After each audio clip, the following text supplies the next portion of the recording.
अस्सलाम वालेकुम दोस्तों, की हाल चाल है? ठीक ठाक हो? उम्मीद है सब खैरियत ना होगे ते अल्लाह ताला तुहाडी आसानियां पैदा करे, तुसी अगे दुनिया दी आसानियां पैदा करो। अस्सलाम वालेकुम। अस्सलाम वालेकुम वरहमतुल्लाहि वबरकातुहू। दोस्तों उम्मीद है कि अल्लाह ताला दे फजल करम नाल ठीक होवोगे। जी चाची, अज असीं तुहाडे कोलों पुछना है कि तुसी जिस तरह कह रहे सी कि मैं दसां दा कि ਉਹ ਕਿਹੜੇ ਪੰਜ ਮੁਲਕ ਨੇ ਜਿਨ੍ਹਾਂ ਦੀ ਤੁਸੀਂ ਗੱਲ ਕਰ ਰਹੇ ਸੀ ਕਿ ਵੀਜ਼ਾ ਬਹੁਤ ਆਸਾਨ ਹੈ जी जी। ਜਿਨ੍ਹਾਂ ਦਾ ਉਹ ਇੰਜ ਕਿ ਤੈयब ਸਾਹਿਬ ਵਿਜ਼ਿਟ ਵੀਜ਼ੇ ਦੀ ਮੈਂ ਗੱਲ ਕੀਤੀ ਸੀ ਅੱਛਾ ਕਿ ਜਿਹੜਾ ਸੈਰ ਦਾ ਵੀਜ਼ਾ ਜਿਹਨੂੰ ਕਹਿੰਦੇ ਆ ਅਸੀਂ, ਸੈਰ ਦਾ ਵੀਜ਼ਾ ਜਿਹੜਾ ਹੈ ਉਹ ਪੰਜ ਮੁਲਕਾਂ ਦਾ ਬਹੁਤ ਨਾਰਮਲ ਹੈ ਔਰ ਇਹ ਮੁਲਕ ਦੇ ਵੀ ਰਹੇ ਨੇ। ਉਹਦੇ ਵਿੱਚ ਪਹਿਲੇ ਨੰਬਰ 'ਤੇ ਆਏਗਾ ਇਟਲੀ, ਫਿਰ ਆਏਗਾ ਨੀਦਰਲੈਂਡ। ਇਸ ਟਾਈਮ ਜਿਹੜਾ ਰੈਂਕਿੰਗ 'ਚ ਆ ਰਹੇ ਨੇ, ਇਹ ਦੋ ਮੁਲਕਾਂ ਦਾ ਵੀਜ਼ਾ ਈਜ਼ੀ ਮਿਲ ਰਿਹਾ। ਉਸ ਤੋਂ ਬਾਅਦ ਸਪੇਨ ਹੈ, ਲੇਕਿਨ ਸਪੇਨ ਦੀ ਮੈਂ ਨਾਲ ਇਹ ਗੱਲ ਦੱਸਾਂਗਾ ਕਿ ਸਪੇਨ ਦੇ ਵਿੱਚ ਇਸ ਟਾਈਮ ਕਰੋਨਾ ਦੇ ਵਿੱਚ ਨਾ ਪੈਂਡਿੰਗ ਦਰਖਾਸਤਾਂ ਬਹੁਤ ਜ਼ਿਆਦਾ ਹੋ ਗਈਆਂ ਨੇ। ਨਾਰਮਲ ਸਪੇਨ ਬਹੁਤ ਟੂਰਿਜ਼ਮ ਜਿਹੜਾ ਇਹ ਮੁਲਕ ਹੈ, ਲੇਕਿਨ ਉਹਦੀਆਂ ਦਰਖਾਸਤਾਂ ਇਸ ਟਾਈਮ ਇਹਨਾਂ ਕੋਲ ਬਹੁਤ ਜ਼ਿਆਦਾ ਕਰੋਨਾ 'ਚ ਪੈਂਡਿੰਗ ਹੋਈਆਂ ਨੇ ਅਤੇ ਉਹਨਾਂ ਦੇ ਵਿੱਚ ਇਹ ਕਰ ਰਹੇ ਨੇ ਕਿ ਉਹ ਕਾਫੀ ਦੇਰ ਲਗਾ ਰਹੇ ਨੇ। ਅਗਰ ਤੁਸੀਂ ਵੀਜ਼ਾ ਅਪਲਾਈ ਕਰੋਗੇ ਮਿਲ ਤਾਂ ਜਾਏਗਾ, ਲੇਕਿਨ 3 4 5 ਮਹੀਨੇ ਵੀ ਲੱਗ ਸਕਦੇ ਨੇ ਉਹਨਾਂ ਜਵਾਬ ਦੇਣ 'ਚ, ਅਤੇ ਸ਼ਾਇਦ ਖੁਦਾ ਨਾ ਕਰੇ ਬਾਅਦ 'ਚ ਰਿਜੈਕਟ ਵੀ ਹੋ ਸਕਦਾ, ਲੇਕਿਨ ਮੈਂ ਵੈਸੇ ਗੱਲ ਕਰ ਰਿਹਾ। ਅਤੇ ਬਾਕੀ ਇਟਲੀ ਔਰ ਨੀਦਰਲੈਂਡ ਇਸ ਟਾਈਮ ਪਹਿਲੇ ਨੰਬਰ 'ਤੇ ਨੇ, ਵੀਜ਼ਾ ਦੇ ਰਹੇ ਨੇ, ਵਿਜ਼ਿਟ ਵੀਜ਼ੇ। ਅਤੇ ਫਿਰ ਸਪੇਨ ਹੈ, ਫਿਰ ਫਰਾਂਸ ਅਤੇ ਜਰਮਨੀ। ਇਹ ਪੰਜ ਮੁਲਕਾਂ ਦੀ ਮੈਂ ਗੱਲ ਕਰ ਰਿਹਾ ਸਾਂ ਕਿ ਇਹਨਾਂ ਦੇ ਮਿਲਦੇ ਨੇ। ਹੁਣ ਉਹ 'ਚ ਮਸਲਾ ਕੀ ਹੁੰਦਾ, ਵਿਜ਼ਿਟ ਵੀਜ਼ਾ ਮਿਲ ਜਾਂਦਾ, ਲੇਕਿਨ ਸਾਡੇ ਦੋਸਤ ਬੜੇ ਡਿਸਹਾਰਟ ਹੁੰਦੇ ਨੇ ਜੀ, ਸਾਨੂੰ ਮਿਲਦਾ ਨਹੀਂ, ਰਿਜੈਕਟ ਹੋ ਜਾਂਦਾ। ਇੱਕ ਤਾਂ ਉਹਨਾਂ ਨੇ ਫਾਈਲ ਸਹੀ ਨਹੀਂ ਬਣਦੀ, ਦੂਸਰੇ ਨੰਬਰ 'ਤੇ ਮੈਂ ਦੋਸਤਾਂ ਸਭ ਨੂੰ ਕਹਾਂਗਾ ਕਿ ਜਿਹੜੀ ਅਸਲ ਹਰ ਵੀਜ਼ਾ ਮਿਲਦਾ ਬੈਂਕ ਸਟੇਟਮੈਂਟ 'ਤੇ, ਔਰ ਬੈਂਕ ਸਟੇਟਮੈਂਟ ਸਾਨੂੰ ਬਣਾਉਣ ਦਾ ਪਤਾ ਨਹੀਂ ਹੈ। ਮੈਂ ਦੋਸਤਾਂ ਨੂੰ ਥੋੜ੍ਹਾ ਜਿਹਾ ਗਾਈਡ ਕਰਾਂਗਾ, ਬਹੁਤ ਲੰਬੀ ਗੱਲ ਤਾਂ ਨਹੀਂ ਕਰਾਂਗਾ ਕਿ ਜਾਣ ਕੇ ਵੀਡੀਓ ਲੰਬੀ ਹੋ ਜਾਏ। ਮੈਂ ਦੋਸਤਾਂ ਨੂੰ ਬੈਂਕ ਸਟੇਟਮੈਂਟ ਕਿਸ ਤਰ੍ਹਾਂ ਚਾਹੀਦੀ ਹੈ। ਅਗਰ ਕੋਈ ਮੇਰਾ ਦੋਸਤ ਜੋਬ ਕਰ ਰਿਹਾ ਅਤੇ ਆਪਣੇ ਮਾਲਕ ਨੂੰ ਕਵੇ ਕਿ ਲੱਖ ਸਵਾ ਲੱਖ ਰੁਪਇਆ ਉਹ ਉਹਦੇ ਅਕਾਊਂਟ 'ਚ ਹਰ ਮਹੀਨੇ ਟਰਾਂਸਫਰ ਕਰੇ ਕਿ ਮੇਰੀ ਪੇ ਆ ਰਹੀ ਹੈ, ਔਰ ਉਹਨੂੰ ਕਾਰਡ ਤੋਂ ਯੂਜ਼ ਕਰੇ, ਭਾਵੇਂ ਅੱਧੇ ਪੈਸੇ ਯੂਜ਼ ਕਰੇ, ਜਿਹੜੀ ਉਹਦੀ ਹਰ ਰੋਜ਼ਮਰਾ ਦਾ ਇਸਤੇਮਾਲ ਹੈ ਉਹਨੂੰ ਰੋਜ਼ਮਰਾ ਇਸਤੇਮਾਲ ਉਸ ਕਾਰਡ ਤੋਂ ਯੂਜ਼ ਕਰੇ, ਅਤੇ ਬਾਕੀ ਭਾਵੇਂ ਉਹ ATM ਤੋਂ ਕਢਾ ਲਿਆ ਕਰੇ। ਲੇਕਿਨ ਇਹ ਗੱਲ ਕਿ ਅੱਧੇ ਵਿੱਚ ਦੇ ਪੈਸੇ ਜਿਹੜੇ ਨੇ ਉਹ ਯੂਜ਼ ਕਰਿਆ ਕਰੇ ਔਨਲਾਈਨ ਕਾਰਡ ਦੇ ਨਾਲ। ਜੀ ਜੀ। ਔਰ ਸਾਡੇ ਅਕਸਰ ਦੋਸਤ ਕੀ ਕਰਦੇ ਨੇ, ਮੇਰੀ ਗੱਲ ਤਵੱਜੋ ਨਾਲ ਸੁਣਨਾ, ਕਿ ਬੈਂਕ ਸਟੇਟਮੈਂਟ ਅਸੀਂ ਕਿਸ ਤਰ੍ਹਾਂ ਬਣਾਉਂਦੇ ਹਾਂ ਅਤੇ ਫਿਰ ਵੀਜ਼ਾ ਰਿਜੈਕਟ ਹੋ ਜਾਂਦਾ। ਅਸੀਂ ਦੋਸਤ ਇੰਝ ਕਰਨਾ ਕਿ ਕੋਈ 2-3 ਲੱਖ ਆਪਣਾ ਸੀ, 2-3 ਲੱਖ ਕਿਸੇ ਰਿਸ਼ਤੇਦਾਰ ਕੋਲ ਫੜਿਆ, 2-3 ਲੱਖ ਕਿਸੇ ਕਜ਼ਨਾਂ ਵਗੈਰਾ ਕੋਲ ਫੜਿਆ, 10-12 ਲੱਖ ਕਰਕੇ ਅਕਾਊਂਟ ਸਿੱਧਾ ਸੁੱਟਿਆ, ਨਾਲ ਹੀ ਤੁਸੀਂ ਵੀਜ਼ਾ ਅਪਲਾਈ ਕਰਤਾ, ਉਹ ਵੀਜ਼ਾ ਰਿਜੈਕਟ ਹੋ ਜਾਂਦਾ।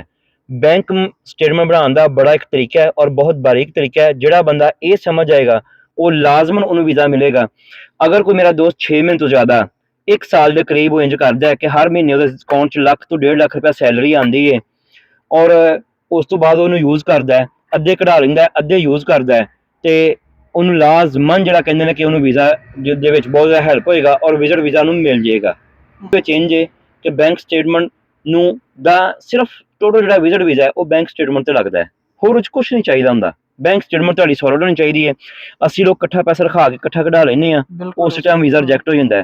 ਇਹਦਾ ਤਰੀਕਾਕਾਰ ਬਹੁਤ ਬਰੀਕ ਹੈ ਕਿ ਹਰ ਮਹੀਨੇ ਪੈਸੇ ਆਉਣ, ਤੁਸੀਂ ਹਰ ਮਹੀਨੇ ਵਿੱਚ ਖਰਚ ਕਰੋ ਆਪਣੇ ਅਕਾਊਂਟ 'ਚੋਂ, ਅੱਧੇ ਪੈਸੇ ਕਢਾ ਲਓ, ਚਾਹੇ ਫਿਰ ਆਪਣੇ ਮਾਲਕ ਨੂੰ ਵਾਪਸ ਕਰ ਦਿਓ ਕਿ ਮੇਰੇ ਅਗਲੇ ਮਹੀਨੇ ਅਕਾਊਂਟ 'ਚ ਪਾ ਦੇ ਪੈਸੇ। ਔਰ ਤੁਹਾਡਾ ਅਗਰ 6 ਮਹੀਨੇ ਦੀ ਜਿਹੜੀ ਅੰਬੈਸੀ ਹੈ ਨਾ, ਉਹ 6 ਮਹੀਨੇ ਦੀ ਸਟੇਟਮੈਂਟ ਮੰਗਦੀ ਹੈ ਵੀਜ਼ੇ ਨਾਲ। ਅਗਰ ਉਹ ਇਹ 6 ਮਹੀਨੇ ਤੋਂ ਜ਼ਿਆਦਾ ਦੀ ਹੈ ਤਾਂ ਬਹੁਤ ਬਿਹਤਰ ਹੈ, 1 ਸਾਲ ਦਾ ਹੋਏਗਾ ਤਾਂ ਚਾਂਸ ਬਹੁਤ ਜ਼ਿਆਦਾ ਨੇ। ਔਰ ਮੈਂ ਦੂਸਰੀ ਗੱਲ ਕਹਾਂਗਾ ਕਿ ਬੈਂਕ ਸਟੇਟਮੈਂਟ ਜ਼ਰਾ ਸੋਲਿਡ ਹੋਵੇ, ਸਿਰਫ ਪੈਸੇ ਟ੍ਰਾਂਜੈਕਸ਼ਨ ਹੋ ਰਹੇ ਹੋਣ, ਆ ਰਹੇ ਨੇ ਜਾ ਰਹੇ ਨੇ, ਆ ਰਹੇ ਨੇ ਜਾ ਰਹੇ ਨੇ। ਸਾਡੇ ਦੋਸਤ ਕੀ ਕਰਦੇ ਨੇ, ਰਖਾਏ ਪੂਰੇ ਇੱਕ ਵਾਰੀ 10 ਲੱਖ ਰਖਾ ਲਿਆ, ਇੱਕ ਵਾਰੀ ਕਢਾਤਾ। ਇਹ ਬੈਂਕ ਸਟੇਟਮੈਂਟ ਨਹੀਂ ਹੁੰਦੀ। ਬੈਂਕ ਸਟੇਟਮੈਂਟ ਦਾ ਮਤਲਬ ਹੈ ਕਿ ਹਰ ਮਹੀਨੇ ਪੈਸੇ ਆਉਣ ਅਤੇ ਜਾਣ, ਔਰ ਉਹਨੂੰ ਅੰਬੈਸੀ ਅਪਲਾਈ ਕਰਦੀ ਹੈ, ਉਹਨੂੰ ਅੰਬੈਸੀ ਐਕਸੈਪਟ ਕਰਦੀ ਹੈ, ਉੱਤੇ ਵੀਜ਼ਾ ਲੱਗਣ ਦੇ ਚਾਂਸ ਬਹੁਤ ਜ਼ਿਆਦਾ ਹੁੰਦੇ ਨੇ। ਅਤੇ ਦੂਸਰਾ ਹੈ ਕਿ ਫੈਮਿਲੀ ਵੀਜ਼ਾ, ਵਿਜ਼ਿਟ ਵੀਜ਼ਾ ਬਹੁਤ ਅੱਛੀ ਤਰ੍ਹਾਂ ਲੱਗਣ ਦੇ ਚਾਂਸ ਹੁੰਦੇ ਨੇ ਔਰ ਬਹੁਤ ਸਟਰੋਂਗ ਵੀਜ਼ਾ ਲੱਗਦਾ ਅਗਰ ਵਿਜ਼ਿਟ ਵੀਜ਼ਾ ਦੋਸਤ ਅਪਲਾਈ ਕਰਨ।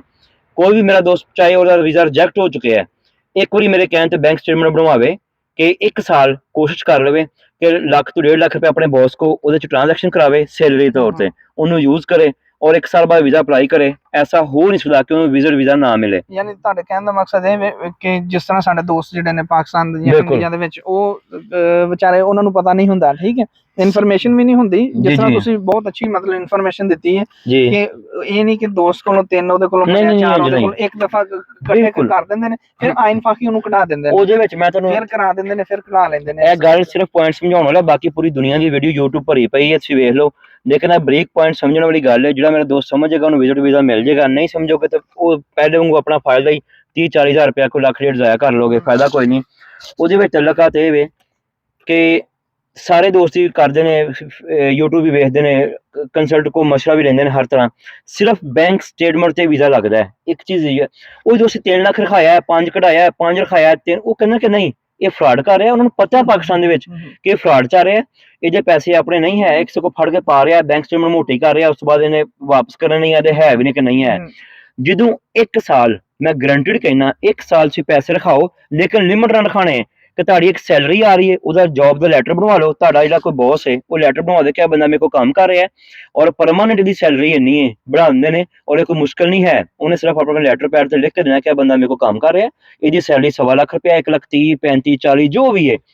ਅਗਰ ਜਿਹੜਾ ਦੋਸਤ 1.5 ਲੱਖ ਦੀ ਸਲਿੱਪ ਬਣਵਾ ਲਵੇ ਹਰ ਮਹੀਨੇ ਬੈਂਕ ਦੀ ਵਿੱਚ, ਔਰ ਪੈਸੇ ਉਹ ਬੈਂਕ 'ਚ ਆਉਣ, ਇਹ ਜ਼ਾਹਰਨ ਪੈਸੇ ਨਹੀਂ, ਉਹ ਪੈਸੇ ਬੈਂਕ ਦੇ ਵਿੱਚ ਉਹਦਾ ਬੌਸ ਟ੍ਰਾਂਜੈਕਸ਼ਨ ਕਰੇ 1 ਸਾਲ, ਔਰ 1 ਸਾਲ ਤੋਂ ਬਾਅਦ ਉਹ ਅੰਬੈਸੀ ਦੇ ਡਾਕੂਮੈਂਟਸ ਪੂਰੇ ਕਰਕੇ ਫਾਈਲ ਅਪਲਾਈ ਕਰੇ। ਕੁਝ ਜ਼ਿਆਦਾ ਡਾਕੂਮੈਂਟਸ ਚਾਹੀਦੇ, ID ਕਾਰਡ ਵਗੈਰਾ ਚਾਹੀਦਾ, ਜੌਬ ਲੈਟਰ ਚਾਹੀਦਾ, ਬੈਂਕ ਸਟੇਟਮੈਂਟ ਚਾਹੀਦੀ ਹੈ, ਉਹਦਾ ਵੀਜ਼ਾ ਮੇਰੇ ਨਾਲ 80 ਤੋਂ 90% ਲੱਗਣ ਦੇ ਚਾਂਸ ਨੇ।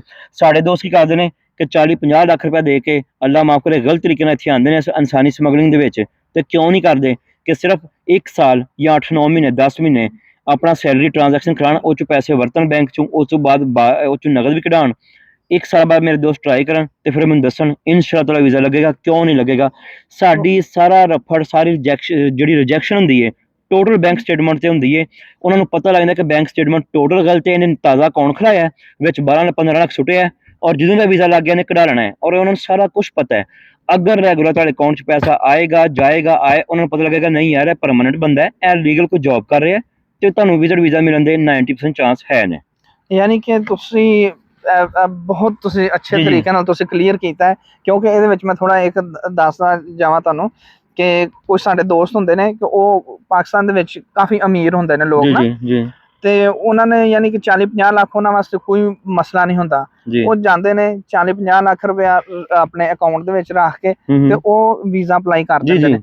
ਤੇ ਅਸੀਂ ਉਹਨਾਂ ਦੇ ਵੀ ਸੁਣੀਦਾ ਕਿ 40-50 ਲੱਖ ਰੁਪਇਆ ਉਹਦੇ ਅਕਾਊਂਟ ਦੇ ਵਿੱਚ ਤੇ ਉਹ ਵੀਜ਼ਾ ਰਿਜੈਕਟ ਹੋ ਗਿਆ। ਸਾਰਾ ਐਸੇ ਬੜੇ ਵਕਤ ਇੱਕ ਬੰਦੇ ਨੂੰ ਮਕਾਨ ਵੇਚਿਆ, ਇੱਕ ਗੱਲ ਦੇ ਰਿਹਾ, ਉਹਨੇ ਸਿੱਧਾ 30-35 ਲੱਖ ਸੁੱਟਿਆ, ਉਧਰੋਂ ਫਾਈਲ ਬਣਾਈਏ, ਉਹਦੇ ਜ਼ੇਨ 'ਚ 100% ਮੇਰਾ ਵੀਜ਼ਾ ਮਿਲਣਾ ਹੈ, ਉਹਨੂੰ ਕਦੀ ਕਰੋੜ ਰੁਪਏ ਤੇ ਵੀਜ਼ਾ ਨਹੀਂ ਮਿਲੇਗਾ, ਜੋ ਮਰਜ਼ੀ ਹੋ ਜਾਏ। ਯਾਨੀ ਤੁਹਾਡੇ ਕਹਿਣ ਦਾ ਮਤਲਬ ਹੈ ਵੀ ਭਾਵੇਂ 1 ਕਰੋੜ ਵੀ ਬੰਦਾ ਜਮਾ ਕਰਵਾ ਦੇਵੇ, ਉਹਦੇ ਤੇ ਨਹੀਂ ਮਿਲੇਗਾ, ਉਹਨੂੰ ਮਿਲੇਗਾ ਜਿਹੜੀ ਟ੍ਰਾਂਜੈਕਸ਼ਨ ਹੋਣੀ ਹੈ ਬੈਂਕ ਦੀ। ਜਿਹੜੀ ਅੱਜ ਦੀ ਪੂਰੀ ਵੀਡੀਓ ਅਗਰ ਮੇਰਾ ਕੋਈ ਦੋਸਤ ਸੁਣਨਾ ਚਾਹੁੰਦਾ ਹੈ, ਇਹਨੂੰ ਬਾਰ-ਬਾਰ ਕਹਿਣ ਕਿ ਮੈਂ ਬੋਲਿਆ ਤੇ ਮੈਂ ਸਹੀ ਬੋਲਿਆ, ਸਿਰਫ ਸਮਝ ਲਓ ਕਿ ਮੈਂ ਇੱਕ ਹੀ ਤੁਹਾਨੂੰ ਆਈਡੀਆ ਦਿਆਂ ਕਿ ਸਿਰਫ ਬੈਂਕ ਸਟੇਟਮੈਂਟ ਤੁਹਾਡੀ ਸਟਰੋਂਗ ਹੋਏ, ਔਰ 1 ਸਾਲ ਦੀ ਬੈਂਕ 6 ਮਹੀਨੇ ਤੋਂ ਵੱਧ ਹੀ ਮੰਗਦੇ ਨੇ, ਬੈਂਕ ਜਿਹੜੀ ਐਮਬੈਸੀ 6 ਮਹੀਨੇ ਮੰਗਦੀ ਹੈ। ਤੇ ਮੈਂ ਕਹਾਂਗਾ ਤੁਸੀਂ ਇਟਲੀ ਦਾ, ਨੀਦਰਲੈਂਡ, ਹਾਲੈਂਡ ਜਿਹਨੂੰ ਕਹਿੰਦੇ ਉਹਦਾ ਵੀਜ਼ਾ, ਫਰਾਂਸ ਦਾ, ਜਰਮਨੀ ਦਾ, ਔਰ ਅਪਲਾਈ ਕਰੋ, ਹੰਗਰੀ ਦਾ ਕਰ ਲਓ, ਤੁਸੀਂ ਲਾਜ਼ਮਨ ਤੁਹਾਨੂੰ ਵਿਜ਼ਿਟ ਵੀਜ਼ਾ ਮਿਲੇਗਾ। ਅਗਰ ਤੁਹਾਡੀ ਬੈਂਕ ਸਟੇਟਮੈਂਟ ਸਟਰੋਂਗ ਹੈ, ਜਿਵੇਂ ਮੈਂ ਕਿਹਾ ਇੰਜ ਦੀ ਹੈ, ਤੇ ਜ਼ਰੂਰ ਮਿਲੇਗਾ। ਬਾਕੀ ਦੀ ਵੀਡੀਓ ਲੰਬੀ ਹੋ ਰਹੀ, ਦੋਸਤਾਂ ਕੋ ਜਾਣ ਚਾਹਨਾ ਤੇ ਅੱਲਾ ਹਾਫਿਜ਼। ਇਸ ਤੁਹਾਡਾ ਕੋਈ ਸਵਾਲ ਹੋਵੇ ਤੇ ਮੇਰਾ WhatsApp ਨੰਬਰ ਹੋਏਗਾ, ਪੁੱਛ ਸਕਦੇ ਹੋ। ਤੇ ਬਾਕੀ ਅੱਲਾ ਹਾਫਿਜ਼, खुदा हाफिज। लो जी, खुदा हाफिज। और माशाल्लाह बहुत अच्छी इन्फॉर्मेशन सानू अज मिली है। दोस्त है ना इस चीज़ नू मद्देनजर रखन। खुदा हाफिज।